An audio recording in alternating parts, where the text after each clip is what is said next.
शांति। आप सभी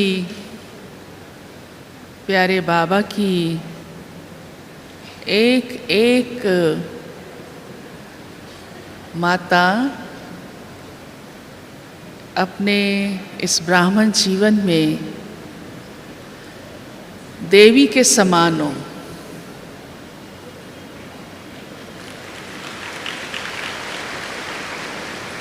क्योंकि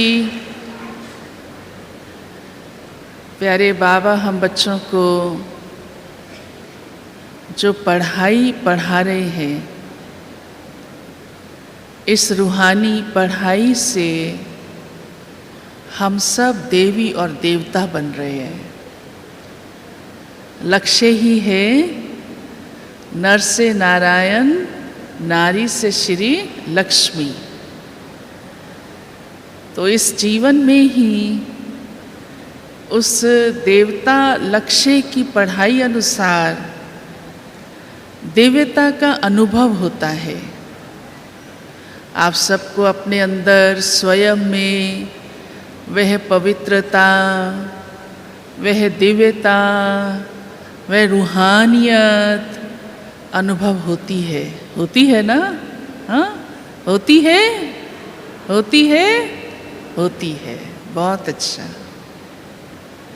और इसीलिए आप एक एक देवी की यादगार है। आप एक एक देवी मूर्ति हो। और मूर्ति कहाँ पर होती है? हाँ, सबको मालूम है। और बहुत राइट उत्तर दिया। ज़रूर है, मूर्ति मंदिर में होती है। तो इसका मतलब कि आप जहाँ हैं वहाँ आप देवी का आवास क्या हो गया? क्या कहलाएगा? मंदिर कहलाएगा या घर कहलाएगा? हाँ, मंदिर कहलाएगा। सबने नहीं कहा मंदिर कहलाएगा। जहाँ मूर्ति रखी होती है उसको क्या बोलते हैं? मंदिर। इसलिए देखो आजकल ये रिवाज हो गया है, कहीं थोड़ा सा भी कुछ होता है छोटी सी मूर्ति रख देंगे।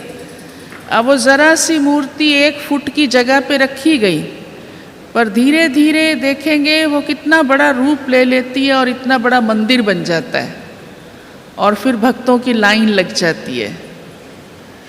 आप तो चैतन्य देवियां हैं, चैतन्य मूर्तियां हैं। वह तो जड़ मूर्ति है और आपकी यादगार है, परंतु प्रैक्टिकल स्वरूप में आप सब एक एक चैतन्य देवी, चैतन्य मूर्ति हो।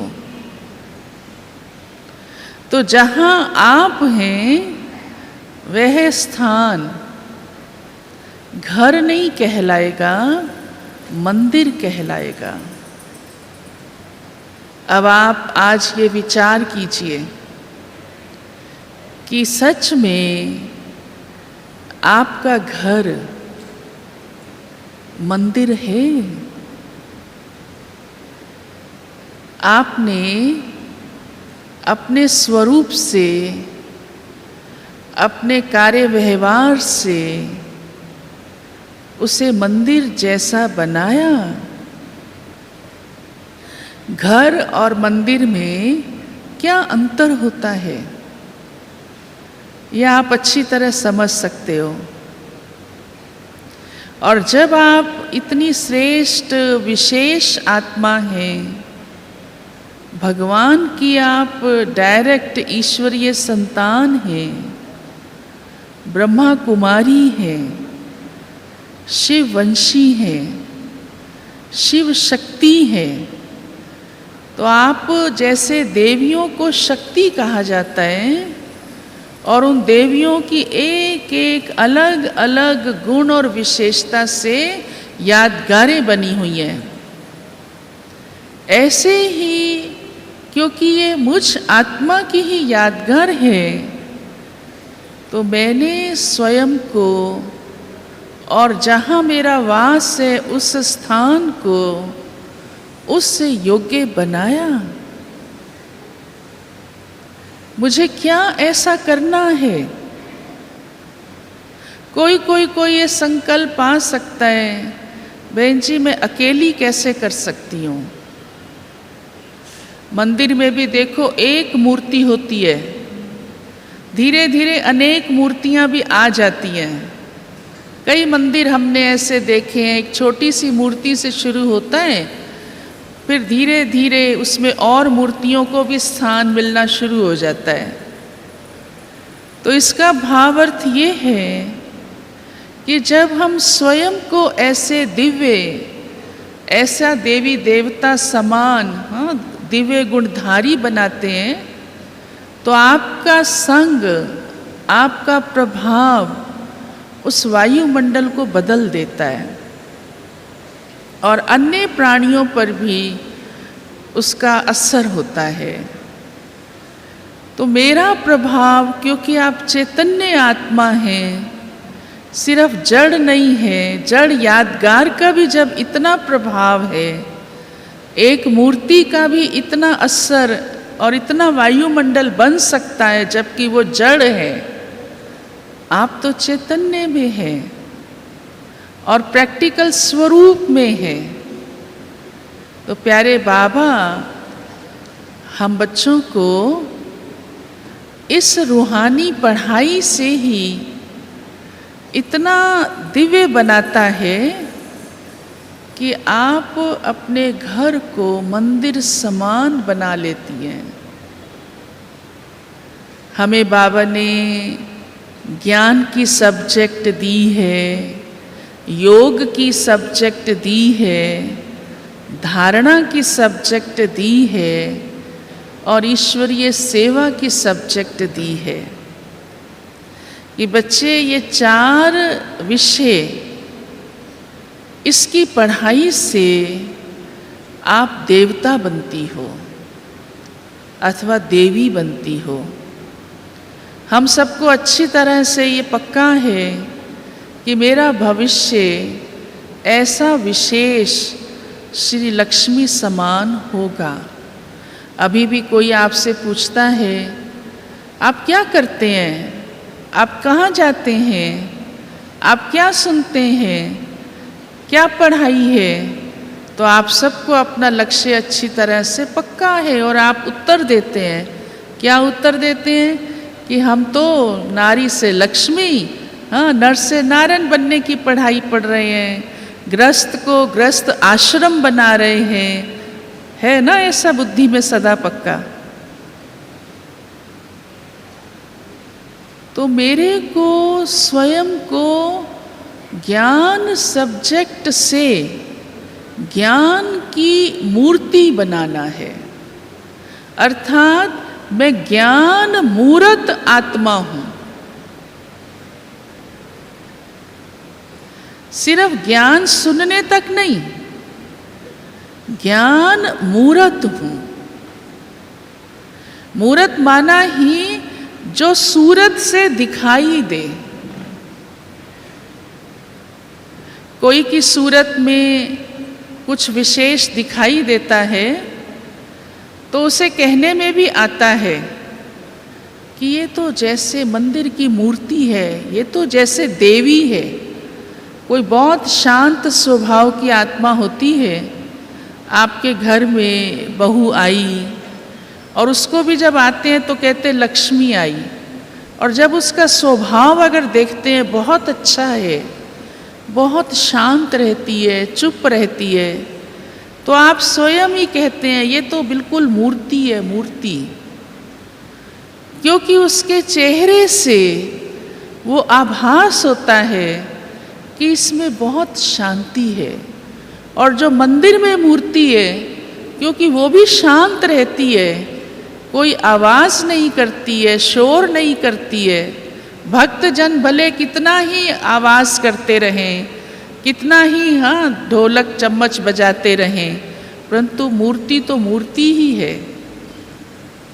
ऐसे ही बाबा ने हम बच्चों को जो ज्ञान की समझ दी है, हमने स्वयं को पहचाना, बाप को पहचाना, ड्रामा को पहचाना, इस सारे दैवी परिवार को पहचाना, अपने पार्ट को पहचाना, तो उस अनुसार सचमुच मेरा स्वरूप रहता है, तब मैं ज्ञान मूर्त हूं। ऐसे ही मैं योग की मूर्त हूं, योग मूर्त, जिसमें बाबा कई बार कहते बच्चे आप रूप बसंत भी हो, अर्थात मेरा योग से ऐसा रूप हो जो अलौकिक दिखाई दे। तो क्या सचमुच मैंने अपने लौकिक जीवन को ऐसा अलौकिक बनाया?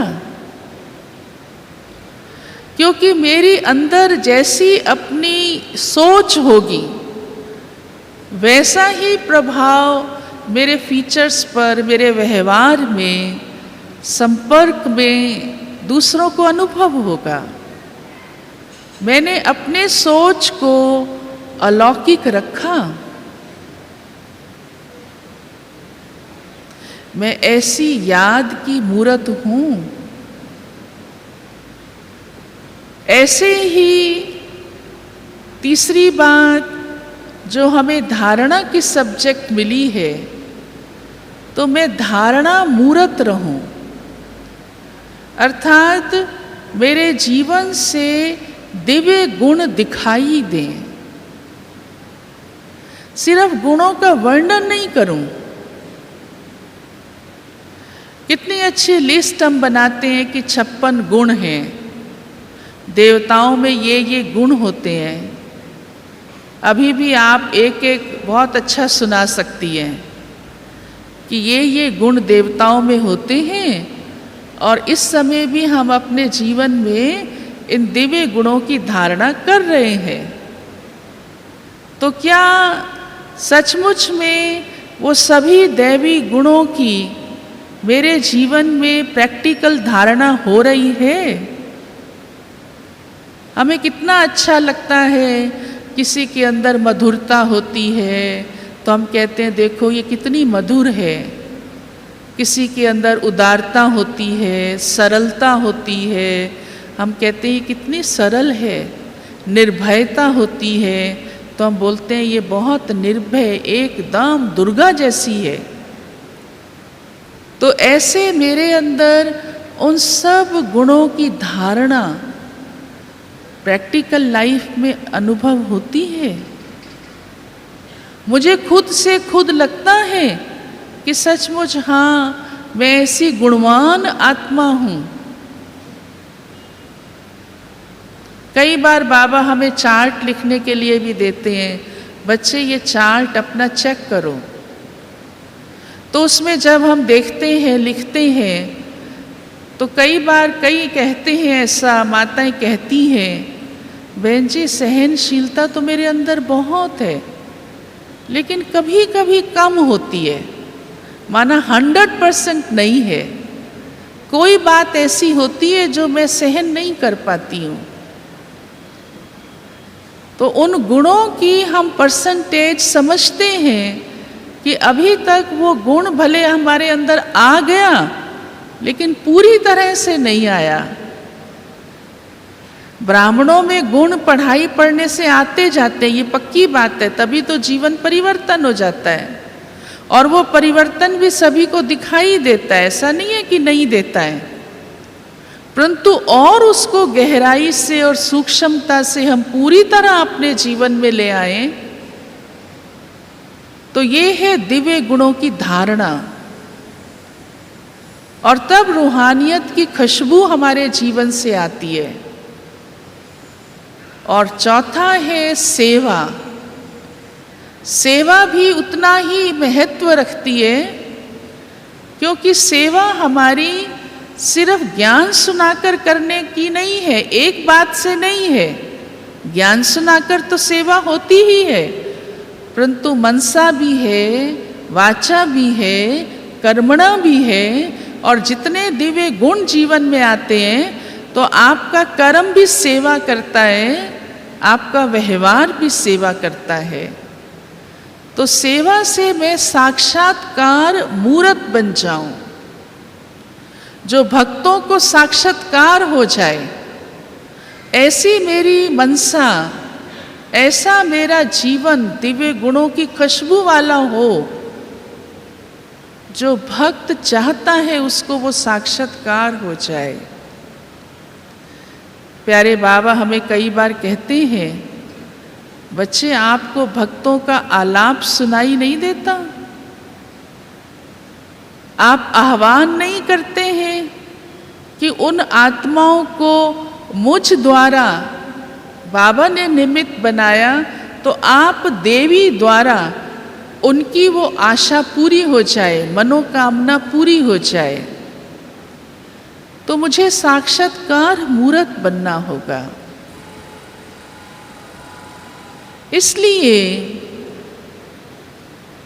मेरा जीवन सिर्फ अपने तक सीमित नहीं है, क्योंकि घर और मंदिर में सबसे बड़ा फर्क यही है। घर में जब रहते हैं तो बुद्धि में वो 4-5 प्राणी ही हमेशा रहते हैं, जिनके साथ आप जिनके भी निमित्त हो, कि पति है, बच्चे हैं, या परिवार में जो भी कोई सदस्य हैं, मुझे इनकी पालना करनी है और मुझे इनके लिए जो जो चाहिए, आवश्यकता है, उसी को ही अपना सिर्फ जिम्मेवार, हाँ, या काम समझ लो या कर्तव्य समझ लो, कर लेते हैं। और बुद्धि उसी एक दायरे तक ही सीमित रह जाती है, उससे हट के नहीं सोच पाते हैं। और इसी कारण से आप देखेंगे कि गृहस्थियों के जीवन में जिनको ज्ञान नहीं है, कितना मोह, कितना स्वार्थ और कितनी बुद्धि उस सीमा तक की होती है, उससे हट के वो किसी अन्य के कल्याण के बारे में ज़्यादा चिंतन भी नहीं कर पाते हैं।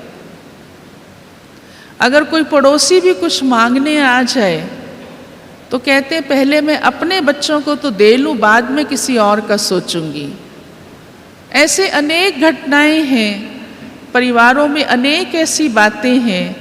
आप सब भी अपने अपने परिवार की अनुभवी हो सब, कि सोच भी कितना हद का बन जाता है, क्योंकि हद की रचना रची और हद की ही जिम्मेवारियां उठाई और उस एक छोटे से घर को ही अपना संसार मान लेते हैं। ये राइट है कि उस घर को संभालना है, उसकी देख रेख करनी है, आपके ऊपर उसकी जिम्मेवारी है, परंतु क्या सचमुच ऐसा नहीं हो सकता कि उस घर की देख रेख के साथ साथ वो स्थान ऐसा हो जो उसमें हर प्राणी को कदम रखते ही एक शांति की प्राप्ति, एक सुख का अनुभव हो। वैसे भी बाबा ने गृहस्थ को आश्रम बनाया है, सिर्फ गृहस्थ नहीं है आपका, हम सबका लक्ष्य ही बाबा ने ऐसा ऊंचा दिया है। और यही फर्क है जो आप सबको सुनाते भी हैं कि देखो गृहस्थ में तो हम भी रहते हैं, परंतु हमारा गृहस्थ सिर्फ गृहस्थ नहीं है, गृहस्थ आश्रम है। क्योंकि गृहस्थ और गृहस्थ आश्रम में बड़ा फर्क है। गृहस्थ माना जहाँ संबंध है, जहाँ व्यवहार है, जहाँ लेन देन है, और आश्रम माना जहाँ शांति है, जहाँ पवित्रता है, जहाँ डिसिप्लिन है, अनुशासन है, और तब वो गृहस्थ आश्रम कहलाता है। आज यही 3 चीजें दुनिया के घरों में नहीं है, ना तो डिसिप्लिन है, ना तो शांति है, और ना तो पवित्रता है। उसकी समझ भी नहीं है पवित्रता की धारणा क्या होती है। आप कितनी भाग्यशाली आत्माएं हैं कि बाबा ने आपसे सबसे पहले जीवन की यही सबसे विशेष धारणा, सबसे ऊंची शक्ति, महान शक्ति पवित्रता की धारणा कराई, पवित्रता का वरदान दिया और कहा, बच्चे आप अपने मूल में एक शुद्ध पवित्र आत्मा हो, और वरदान दिया कि पवित्र भव, योगी भव। पहले दिन से ही भगवान ने हमारे जीवन के अंदर इतनी ऊंची धारणा कराई, और वो धारणा भी मनसा से भी, वाचा से भी, कर्मणा से भी, वृत्ति तक कराई। तो सिर्फ ग्रस्त नहीं,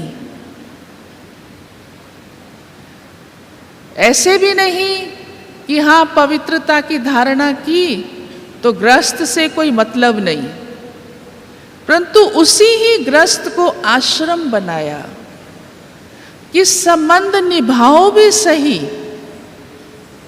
व्यवहार करो भी सही, अपना कर्तव्य भी पालन करो, लेकिन साथ साथ पवित्रता, शांति, अनुशासन, मर्यादा वह हमारे जीवन में पूरी तरह रहे। और उसे ही जीवन में पूरी तरह रखने के लिए बाबा ने ये हमको ज्ञान मूर्त बनाया, योग मूर्त बनाया, धारणा मूर्त बनाया और साक्षात्कार मूर्त बनाया। हमारे देखो एक एक सब्जेक्ट का इतना महत्व है। तो जब आप देवियां अपने जीवन में इस रीति से इन चारों ही बातों को ले आते हैं, ध्यान पे रखते हैं, तो आप सचमुच मंदिर की वो मूर्ति हो। मूर्तियों को देखने कहाँ कहाँ से लोग जाते हैं, आप सोचो। और हर मूर्ति का अपना महत्व होता है। कई मूर्तियां ऐसी होती हैं जो दूर दूर तक और ऊंचे ऊंचे पहाड़ों पर जिनका स्थान है, और इसलिए उस मंदिर का भी उतना ही महत्व है। अब दूर दूर तक और ऊंचे ऊंचे पहाड़ों तक उसकी जो कथा कीर्तन भी करते हैं उसमें भी महिमा गाते हैं, पर इसका भावार्थ ये है कि ये जो स्थूल में यादगार बनी, चाहे किसी पहाड़ पर बनी, चाहे किसी दूर दराज स्थान पर बनी, और उस मंदिर की जो महिमा है वो मूर्ति के कारण है, परंतु उस मूर्ति की जो महिमा है वो मेरे इस ब्राह्मण जीवन में दिव्य तुल्य होने के कारण है कि मैंने स्वयं को इस समय कितना दिव्यता से भरपूर किया, कितनी रूहानियत मेरे जीवन में है। और उस रूहानियत का आधार भी वास्तव में यही है कि जितना हम लौकिक को अलौकिक में चेंज करते जाते हैं, अपने सोच को अलौकिक बनाते जाते हैं। जैसे देखो, आपका घर परिवार में जो रोल है वो लौकिक रूप से है। आप माँ बन के निभाती हैं, युगल बन के निभाती हैं, बहन भाई के साथ निभाती हैं, पड़ोसी के साथ निभाती हैं। लेकिन साथ साथ प्यारे बाबा ने हमें जो जीवन की सत्यता बतलाई है कि बच्ची ये तो आपका इस देह के अंदर रोल प्ले करना है, परंतु रोल प्ले करने वाली आप स्वयं में कौन हो, आप रियल में कौन हो। और वो बाबा ने हमें उस स्वरूप में टिकाया कि बच्चे सदा ये याद रहे कि मैं स्वयं में एक श्रेष्ठ शुद्ध आत्मा हूँ, मैं एक एक्टर हूँ और इस ड्रामा की हीरो हीरोइन हूँ, बहुत सुंदर पार्ट प्ले करने वाली हूँ, परफेक्ट पार्ट प्ले करने वाली हूँ। और तब जितना हमको ये याद रहता है कि मैं एक एक्टर हूँ और ये शरीर द्वारा मैं भिन्न भिन्न रोल प्ले कर रही हूँ, जैसे एक एक्टर भिन्न भिन्न ड्रेस द्वारा बहुत अच्छी अच्छी एक्टिंग करके रोल प्ले करता है और ड्रामा में जान डाल देता है, जो उसका खुद का भी पार्ट अच्छा हो जाता है और अन्य भी उसको देख करके खुश होते हैं। तो सचमुच मैंने घर में अपना पार्ट रोल ऐसा अदा करती हूँ। मंदिर में कोई जाता है, किस लिए जाता है? आप भी ज्ञान मार्ग से पहले मंदिर में जाती रही होंगी, कई जाती रही होंगी, हाँ? भिन्न भिन्न रूप से भक्ति की होगी। मंदिर में कोई किस लिए जाता है? कि उसको वहाँ जाकर कुछ राहत मिलेगी, वहाँ जाकर कुछ भगवान का नाम लेगा, हाँ? वहाँ जाकर कोई मनोकामना पूरी होगी। आजकल थोड़ा सा भक्ति का रूप भी बदल गया है, क्योंकि स्वार्थ बहुत हो गया है, इच्छाएं बहुत हो गई हैं। पर बाबा वो भी हम बच्चों को कहता है, बच्चे उसे भी पूर्ण करने वाले आप ही बच्चे हो, क्योंकि आप सागर के बच्चे हो, जो सुख का सागर है, शांति का सागर है, सर्व प्राप्तियों का भंडार है, और आपका भी उस सर्व प्राप्तियों के भंडार से कनेक्शन है। तो जरूर है मैं भी मास्टर प्राप्तियों की सागर हूं, तो मैंने स्वयं को ऐसा मास्टर प्राप्तियों का सागर बनाया, तब तो आप वहां रहते हुए हर आत्मा को संतुष्ट कर सकती हो। और उसके लिए अगर मैं स्वयं में मास्टर प्राप्तियों का सागर हूं, तो कभी भी असंतुष्ट नहीं हो सकती। और जो स्वयं संतुष्ट है वही दूसरों को संतुष्ट कर सकता है। तो सचमुच मैं अपने व्यवहार में ये देखूं कि क्या मेरे परिवार के सदस्यों को मेरे से ये लगता है कि ये संतुष्ट आत्मा है, तभी तो मैं उनको संतुष्ट कर पाऊंगी।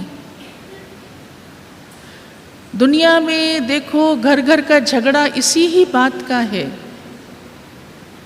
कि हर समय कुछ ना कुछ मांगना,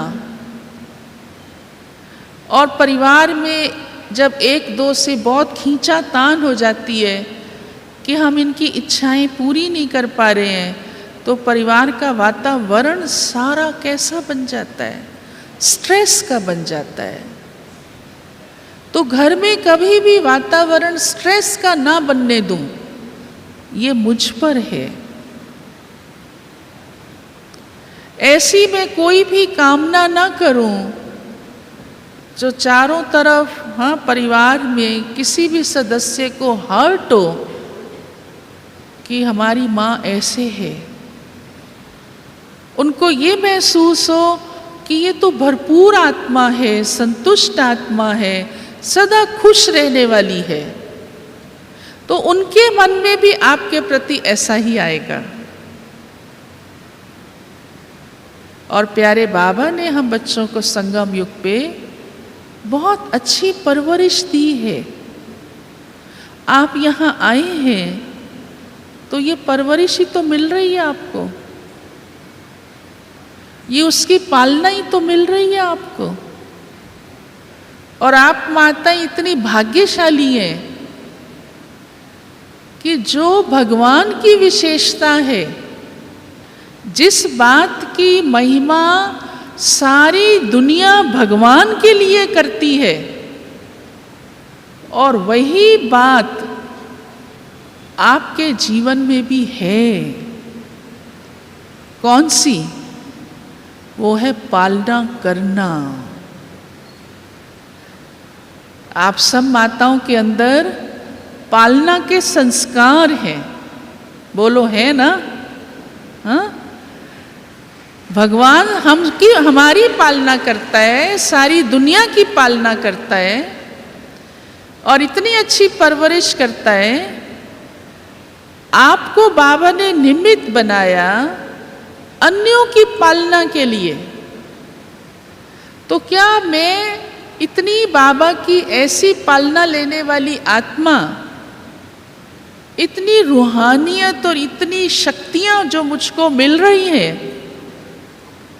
मेरी पालना में भी उन शक्तियों का, उस रूहानियत का आभास है? या सिर्फ बढ़िया बढ़िया सब्जी रोटी बना के खिलाना, ये खुश करना कि ये व्यंजन खा लो, ये व्यंजन खा लो, या सारा दिन लौकिक हिसाब से दुनिया में जो कुछ हो रहा है मुझे भी वही सब कुछ करना है, उस बात में ही ध्यान देना, तो घर मंदिर कैसे बनेगा?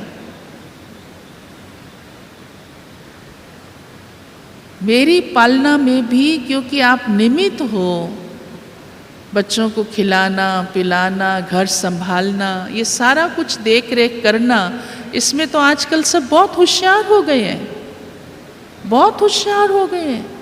हम तो कई बार सुनते हैं, माताएं आके सुनाती हैं, मैं ये भी कर सकती हूँ, ये भी कर सकती हूँ, ये भी कर सकती हूँ, क्योंकि साइंस का ज़माना आ गया है और साधन सब कुछ बहुत अच्छे हैं। कहती मैं तो खड़े खड़े अपने सेल फोन से ही किचन में रख के और डिश तैयार कर लेती हूँ 5 मिनट के अंदर। हाँ, साधन भी मिल गए हैं। पहले ज़माने में तो थोड़ी सी चटनी बनाने के लिए भी खूब सिलवट्टा पीसना पड़ता था। आजकल तो कुछ भी ऐसा नहीं, ऑटोमेटिक, उधर कपड़े ऑटोमेटिक सेट कर दो, इधर और मशीनें ऑटोमेटिक सेट कर दो, उधर ओवन सेट कर दो, फटाफट सब कुछ तैयार। ये तो दुनिया की पालना है, पर आप तो बाबा की वो देवी हो। आपकी पालना में रूहानियत हो, वो दिव्यता हो, जो भोजन खाने वाले को भी भगवान की याद आए। क्या सचमुच मैं भोजन ऐसे बनाती हूँ? मंदिर का महत्व देखो किस बात से होता है। हर एक जब मंदिर में जाता है तो मूर्ति के दर्शन के साथ साथ प्रसाद की आश रखता है ना। हाँ, उसको मंदिर से प्रसाद ना मिले तो संतुष्टि नहीं होती। कितना प्रसाद का महत्व होता है, कहते इतना सा भी मिल जाए। अब वो प्रसाद क्यों कहलाया? पहले तो वो एक चीज ही होती है ना सिर्फ, और वो जब बाहर के, वो तो हलवाई से खरीद के लाते हैं, हाँ, या फल फ्रूट खरीद के लाएंगे। लेकिन जब वो मूर्ति को अर्पित हो गया तो प्रसाद बन गया। क्या सचमुच आपने जो कुछ भी अपने भंडारे में बनाया उसे प्रभु अर्पण किया? वो शिव बाबा की याद में बनाया, उसको भोग लगाया और फिर सबको खिलाया?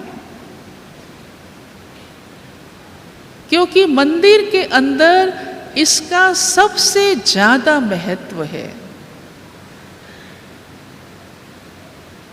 फिर कोई कोई माताएं कुछ कुछ बातें सुनाती हैं, बहन जी वो खाना ही ऐसा बनाया जो प्रभु अर्पण लायक नहीं था। क्योंकि बाबा ने हम बच्चों को ये भी बताया है कि भोजन की सात्विकता क्या है और देवताओं का भोजन कैसा होता है, कितना शुद्ध होता है, कितना सात्विक होता है। और यही हमारे इस ब्राह्मण जीवन की धारणा है। फिर वो कहते हैं मैं खुद स्वीकार नहीं करती हूँ, लेकिन बच्चों को खिलाना पड़ता है। पर जब भगवान ने जो बात हमें सुना दी, उसके बाद तो किसी भी मनुष्य की कोई भी कही हुई बात क्या सचमुच वो महत्व रखती होगी? एक माता ने हमको कहा कि बहन जी मेरा बच्चा बीमार रहता है और डॉक्टर ने उसको कहा है कि इसको नॉन वेज ज़रूर खाना पड़ेगा, अगर ये नॉन वेज नहीं खाएगा तो ये ठीक नहीं हो सकेगा। तो मैं आपसे ये छुट्टी मांगती हूँ कि मैं खुद नहीं खाऊंगी, परंतु मैं उसको पका के सिर्फ दे दूंगी बस, और उसका बर्तन भी अलग रखूंगी। हमने कहा तुमने अपनी रीति से तो ठीक सोचा, लेकिन बाबा ने हम बच्चों को जो बात कही है, हम सिर्फ स्व कल्याण नहीं अन्यों का भी कल्याण करने वाले हैं। और ऐसा भी नहीं है कि बच्चे की तबीयत ठीक नहीं होनी चाहिए, क्योंकि बच्चे की तबीयत के ठीक के लिए डॉक्टर दवाई भी देता है, और अन्य भी कई चीज़ें हैं जो तबीयत को बहुत ताकत देने वाली हैं। भगवान ने हमें त्रिकालदर्शी बना करके कर्म अकर्म विकर्म की गति भी सुनाई है कि अगर कोई भी नियम का उल्लंघन होता है या कोई भी हम कर्म करते हैं, तो उस कर्म में जो भी भागीदार आत्माएं होती हैं उन सब का हिसाब किताब बनता है।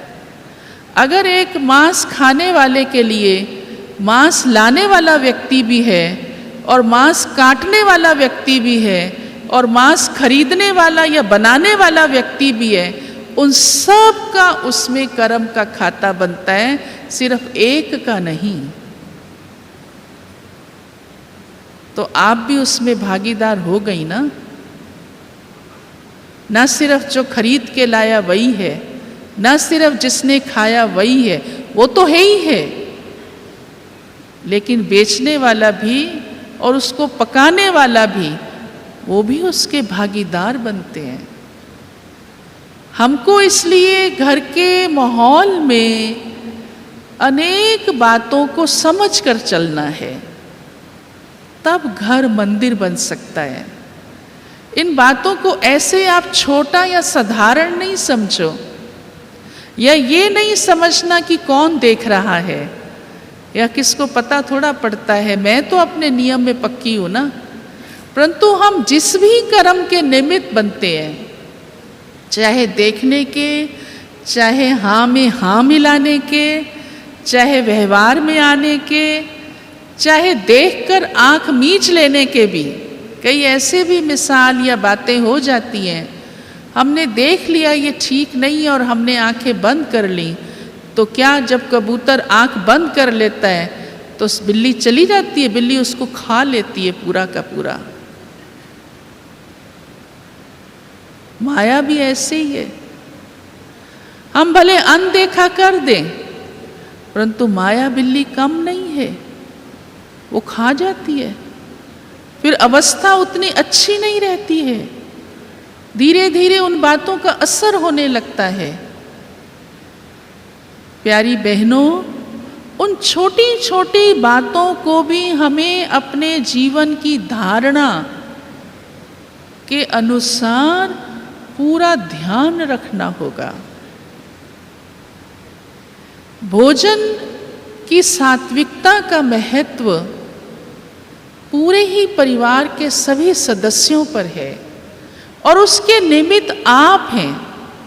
आपको उसके लिए कुछ त्याग भी करना पड़ सकता है, क्योंकि उसके लिए अपने हाथ से बना के देना, समय निकालना, बाबा की याद में बनाना, फिर विधिवत भोग लगाना।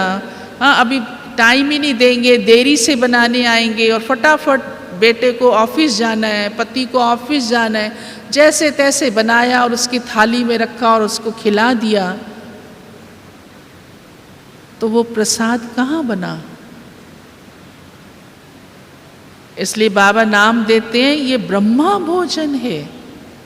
तो आप ब्रह्मा भोजन बाबा के घर में खाते हैं, ये हमें बहुत बड़ा भाग्य मिला है।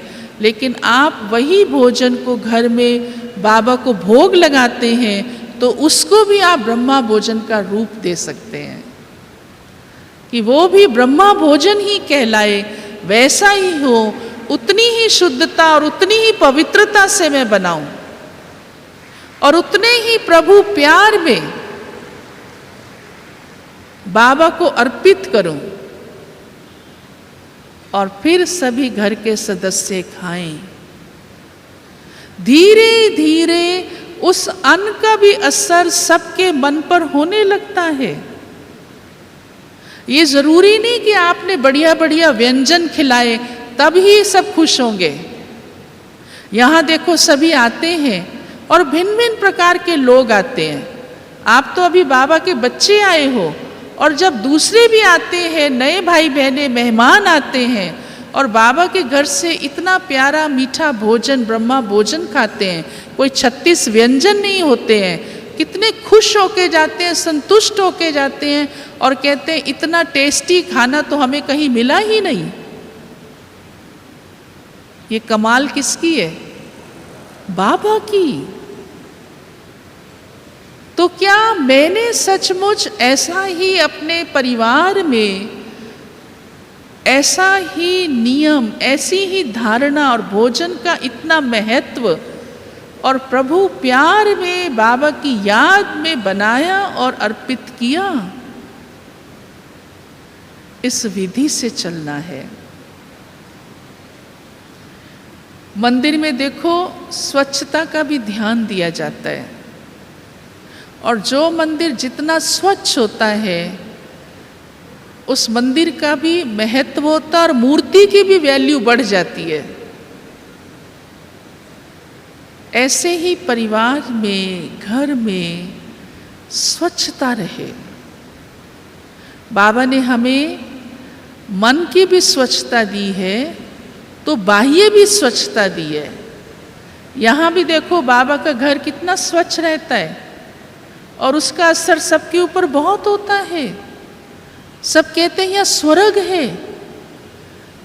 और साथ साथ क्योंकि स्वच्छता, सादगी, सात्विकता और आप सबका सरल व्यवहार, यहाँ समर्पित भाई बहनें इतनी दिल से प्यार से सेवा करते हैं, वो सेवा भाव और उनकी सरलता उनके ऊपर छाप छोड़ देती है जो उनको यहाँ स्वर्ग दिखाई देता है। आपका घर उन्हें मंदिर दिखाई दे, स्वर्ग का एक मॉडल दिखाई दे कि ये भी ऐसे है, तो हमारा मन भी ऐसे, तन भी ऐसे, तो स्थान भी ऐसे। कई बाबा के बच्चे ऐसे हैं, उन्होंने अपने स्थान को ऐसा बनाया है और विशेष रूप से अपने घर में बाबा का स्थान जरूर हो, चाहे छोटा सा ही कमरा हो। कमरे का स्थान भी ना हो तो छोटा सा कोना ही क्यों ना हो, छोटा सा कोना भी ना हो तो कोई दीवार का साइड ही क्यों ना हो जिस पे बाबा का चित्र लगा हुआ हो।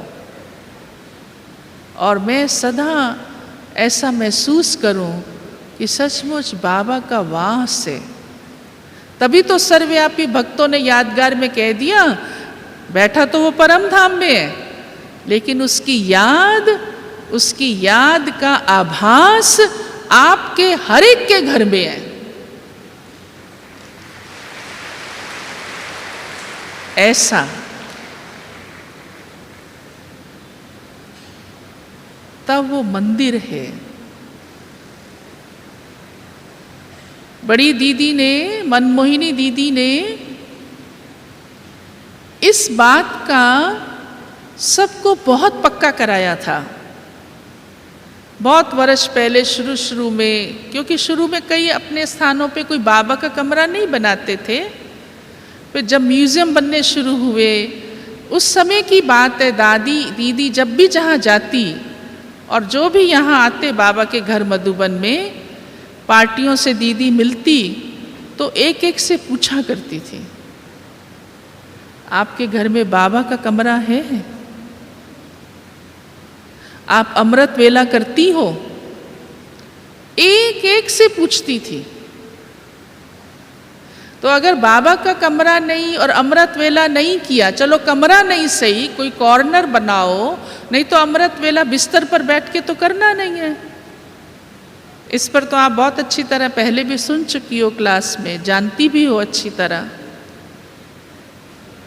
उससे वायुमंडल बनता है, वातावरण बनता है, ये भी बहुत महत्व रखता है। तो ऐसी सारे घर की सफाई, स्वच्छता और स्थूल और सूक्ष्म, ये आपके ही हाथ में है। और जहाँ बाबा का चित्र है, बाबा का कमरा विराजित है, तो वहाँ सारे घर का वायुमंडल, हाँ, सारे घर में ऐसे बिल्कुल स्वच्छता के वाइब्रेशंस हों। पहले ज़माने में तो लोग मिट्टी के घर होते थे और रोज़ उसको नई मिट्टी, ताज़ी मिट्टी लाके लीपा पोता करते थे। अब आजकल तो वैक्यूम क्लीनर आ गए हैं, हाँ, घर की माइयाँ आ गई हैं, हाँ, सब कुछ आ गया है। परंतु उसमें भी मैंने कितना ध्यान दिया, इन बातों का कनेक्शन है। क्योंकि जहाँ स्वच्छता होती है वहाँ योग भी अच्छा लगता है। अभी देखो आप यहाँ क्या महसूस करती हो, कितना अच्छा अनुभव होता है। आप सब सुनाते हो, मधुबन जाते हैं तो उड़ने लगते हैं, हाँ। यहाँ तो आपकी परवरिश ही बाबा कर रहा है और इतनी वरिष्ठ दादियाँ दीदियाँ कर रही हैं। तो वह वाइब्रेशन मुझे घर में भी बनाने हैं, उतनी ही घर में भी एकदम पावरफुल पवित्र वातावरण रखना है। और पवित्रता का स्वच्छता से बड़ा गहरा कनेक्शन है। तो जैसे मंदिर में धुलाई होती है, रोज सुबह शाम मंदिर में धुलाई होती है। कोई कोई मंदिर ऐसे होते हैं जो बंद भी रहते हैं, हाँ? हफ्ते में 1 बार 2 बार खुलते हैं, ऐसे भी है। आपके मन में आ रहा होगा तो ज़रूर है, वहाँ की मूर्ति भी ऐसी है ना। हमें दादी गुलजार सुनाती थी, एक मंदिर है बोधो मंदिर का, वो सिर्फ बुधवार खुलता है बस, और उस देवी को भी सिर्फ दलिये का भोग लगता है। तो दादी सुनाती थी, आप में से कोई मूर्ति ऐसी होगी जो रोज भोग नहीं लगाती होगी, हफ्ते में 1 बार लगाती होगी, और इसलिए उसको भी उसके भक्त जन सिर्फ बुधवार को ही जाके भोग लगाते हैं, और वो भी दलिये का ही लगाते हैं, हाँ। तो आपने ताली इसलिए बजाई कि हम सिर्फ 1 बार नहीं, रोज लगाने वालों में से हैं। ऐसे ही ना, वही ताली तो तभी बजाई जाती है ना, तभी तो आपकी यादगार में भी मूर्ति को रोज भोग लगेगा। और विशेष बात कि घर में मैं उन संबंधों को, क्योंकि भिन्न भिन्न संबंध है, ये दैहिक संबंध है, उनको मैं उस रूहानी संबंध से देखती हूँ। मंदिर में कोई कैसा भी जाता है, उस समय अपने दैहिक संबंध को भुलाता है। वो सास बहू बेटा पोतरा पोतरी सारे इकट्ठे खड़े होंगे, लेकिन जब आरती गाते हैं तो क्या कहते हैं, तो मात पिता हम बालक तेरे, सब बालक बन जाते हैं उस समय। उस समय कोई ये नहीं कहता कि तुम मात पिता, मैं बहू तुम्हारी, मैं सास तुम्हारी, मैं जेठ तुम्हारा, कहता है कोई? सब बालक बन जाते हैं। कोई बड़ा जाए छोटा जाए, कैसा भी जाए, सब बालक बन जाते हैं। मैं स्वयं में भी, परिवार में जिसको भी देखूं, ये शिव बाबा का बच्चा है।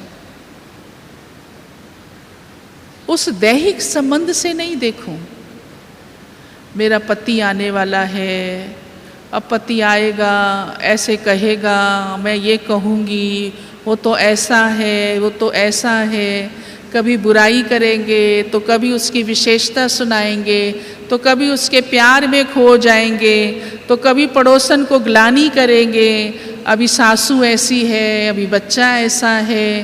फिर मन में क्या क्या भाव उठते हैं, कभी नफरत के आएंगे, कभी ईर्ष्या के आएंगे, कभी घृणा के आएंगे, हाँ, कभी परचिंतन होगा, क्या क्या रहता है।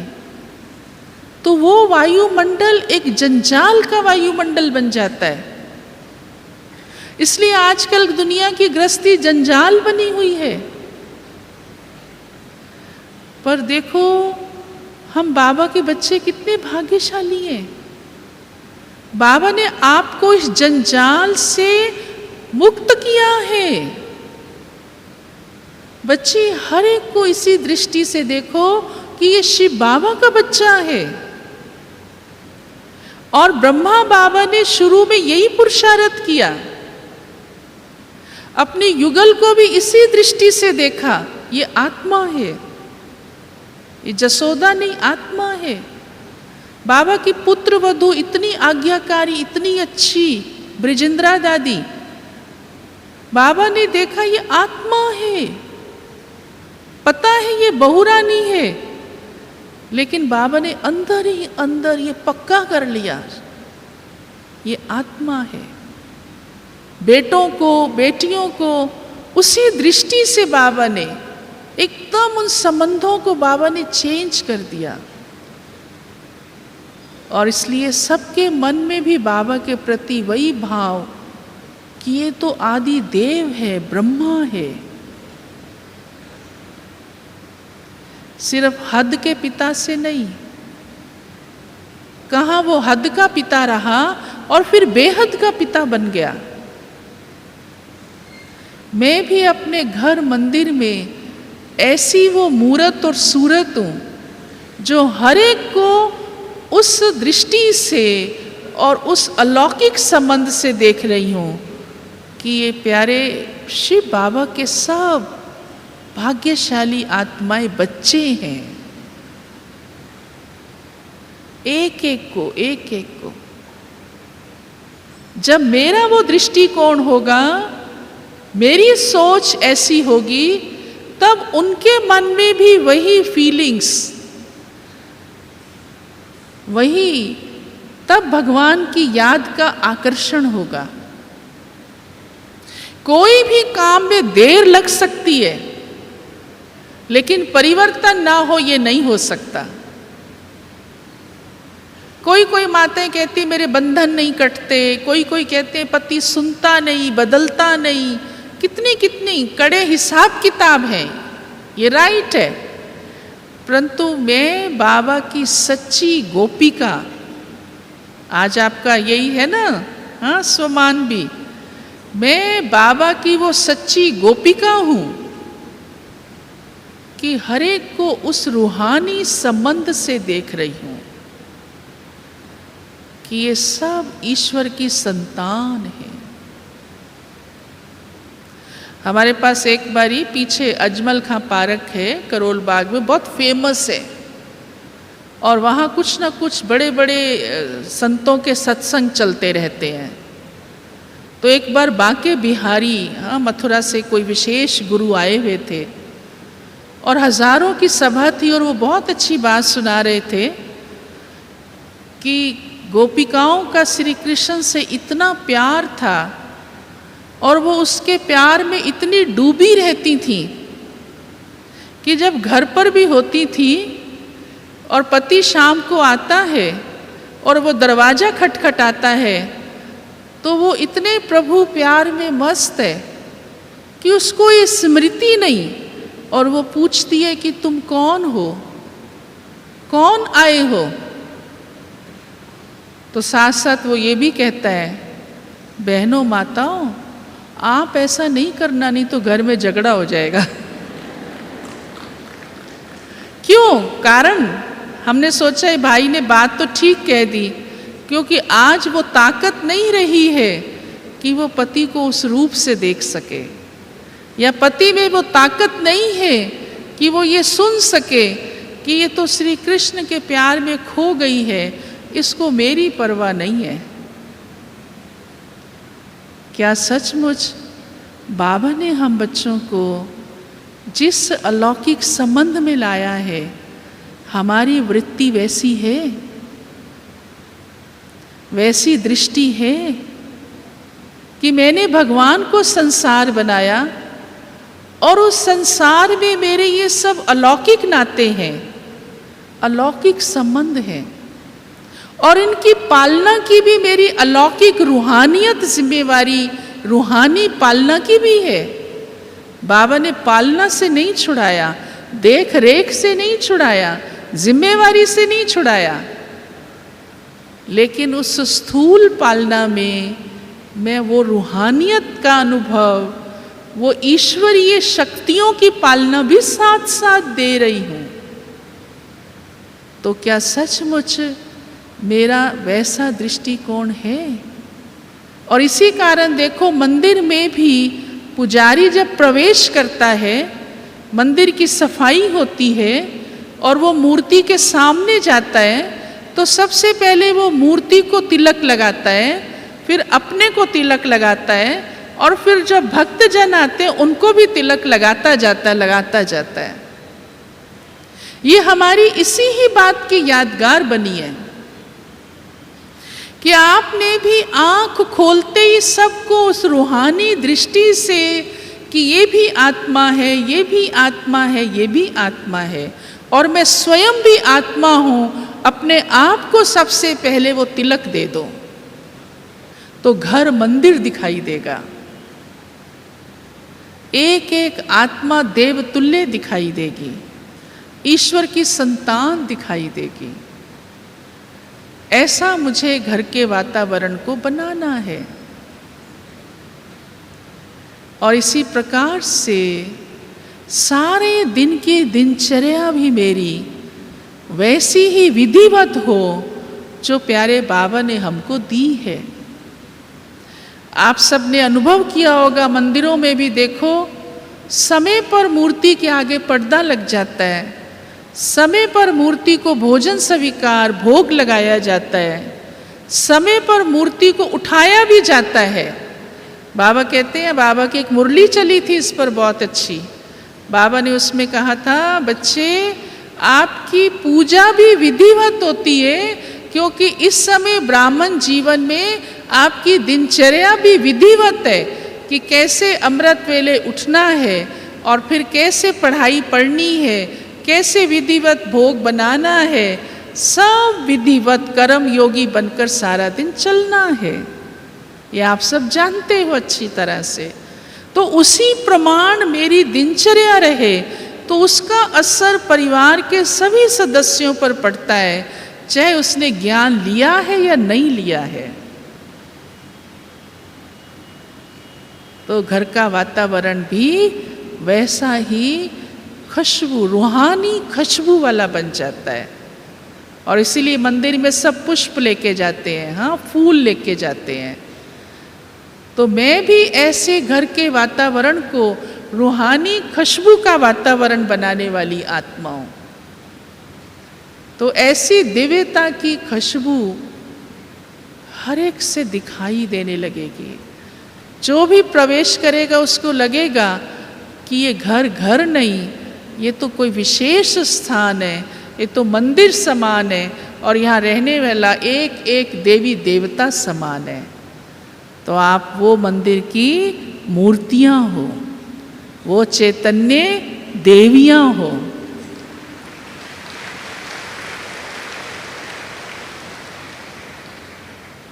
ओम शांति।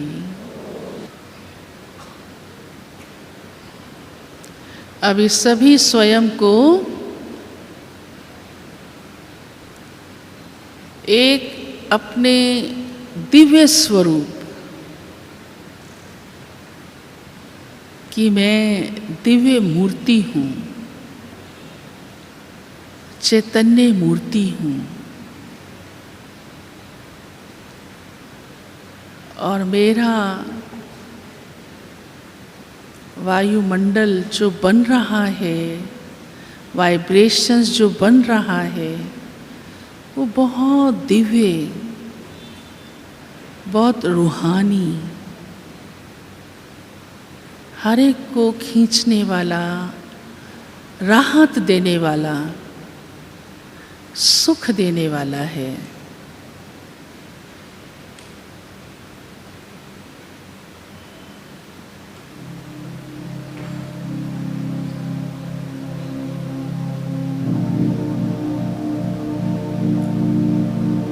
मैं स्वयं में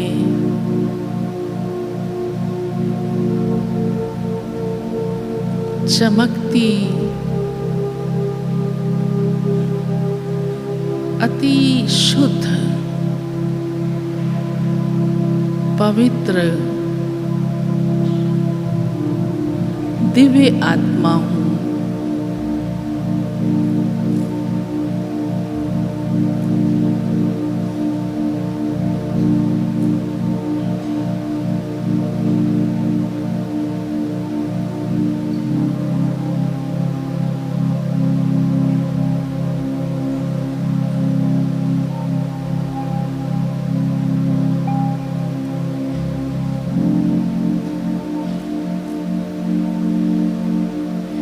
मैं वह देवी हूँ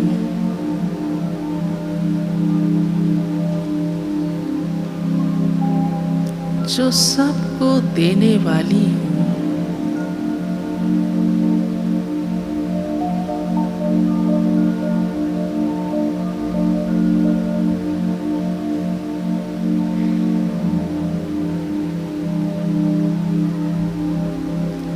नैनों द्वारा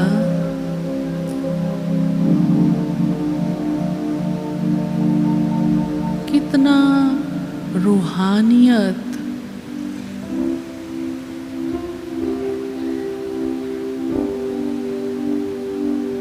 उसका आभास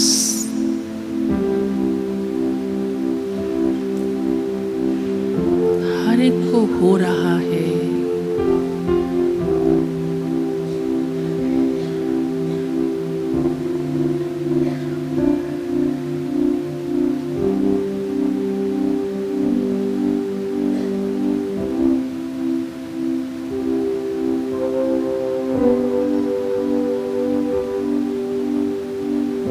नयनों से वह दिव्यता झलक रही है।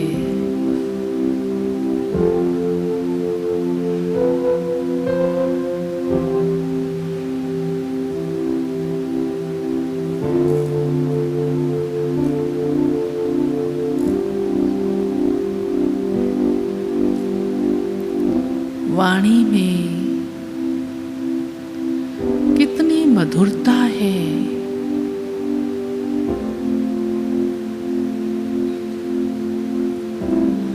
मेरा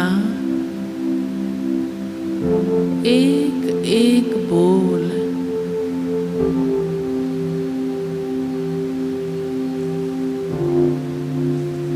वरदान है।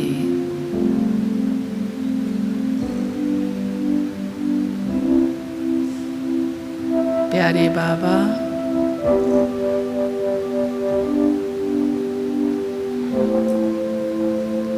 आपने मुझ आत्मा के अंदर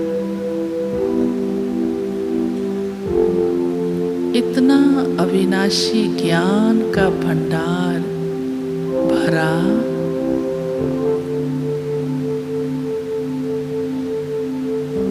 जिसके फल स्वरूप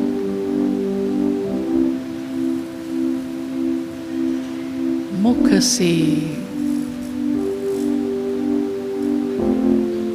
वह एक एक रतन वरदान बनता जा रहा है।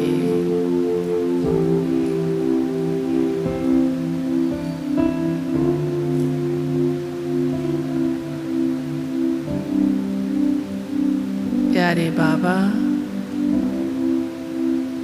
मैं कितनी भाग्यशाली आत्मा हूँ।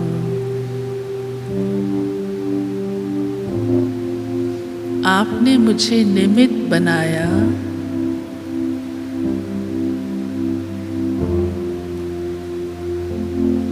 सबको वो वरदान देने के।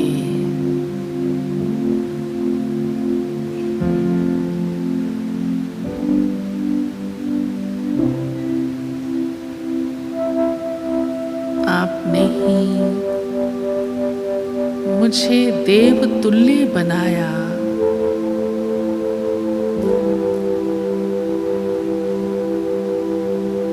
दानी बनाया, महादानी बनाया, वरदानी बनाया।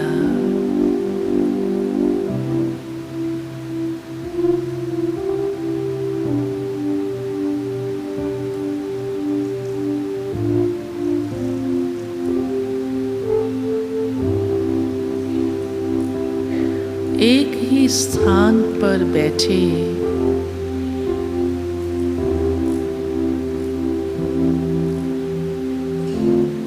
मुझ आत्मा द्वारा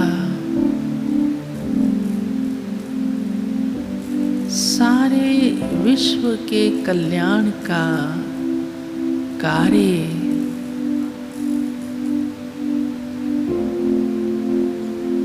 आप द्वारा हो रहा है बाबा।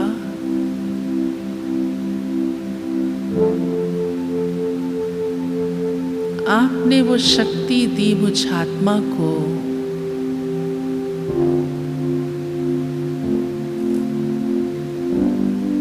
जो मैं सबका कल्याण करूं,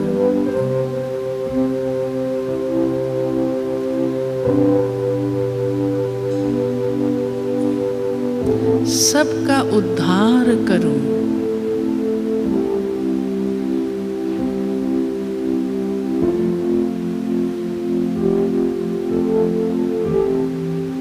सबका आधार मूर्त और उद्धारण मूर्त बनाया बाबा।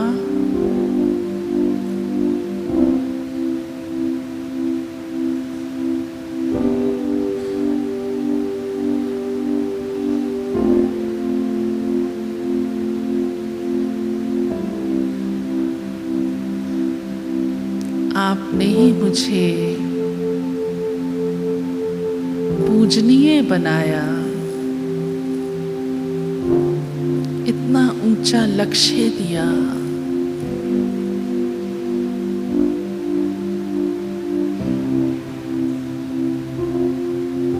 इतनी दिव्यता मुझ आत्मा में भर दी।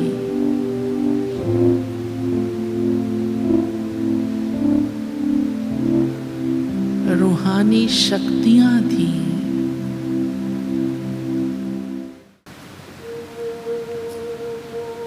वहाँ प्यारे बाबा, वहाँ